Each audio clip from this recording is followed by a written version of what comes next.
ہماری ویڈیوز دیکھنے کے لیے ہمارے چینل صراط جنت کو سبسکرائب کریں۔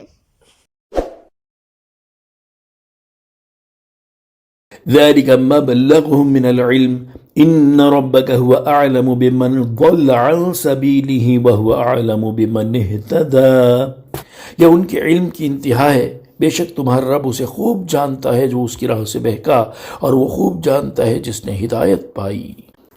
تفسیر صراط الجنان۔ اس آیت کا ایک معنی یہ ہے کہ وہ کفار اس قدر کم عقل اور کم علم ہے کہ انہوں نے آخرت پر دنیا کو ترجیح دے دی ہے۔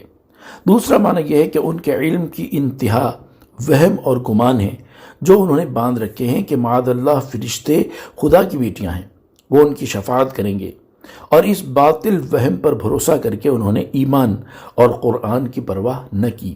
اسی طرح ایک اور مقام پر کفار کے علم کی حد بیان کرتے ہوئے اللہ تعالیٰ ارشاد فرماتا ہے یعلمون ظاہرا من الحیات الدنیا وهم عن الآخرة هم غافلون۔ ترجمہ، آنکھوں کے سامنے کی دنیاوی زندگی کو جانتے ہیں اور وہ آخرت سے بالکل غافل ہیں۔ وَلِلَّهِ مَا فِي السَّمَاوَاتِ وَمَا فِي الْأَرْضِ لِيَجْزِيَ الَّذِينَ أَسَاءُوا بِمَا عَمِلُوا وَيَجْزِيَ الَّذِينَ أَحْسَنُوا بِالْحُسْنَى۔ اور اللہ ہی کا ہے جو کچھ آسمانوں میں ہے اور جو کچھ زمین میں ہے، تاکہ برائی کرنے والوں کو ان کے اعمال کا بدلہ دے اور نیکی کرنے والوں کو نہایت اچھا صلہ عطا فرمائے۔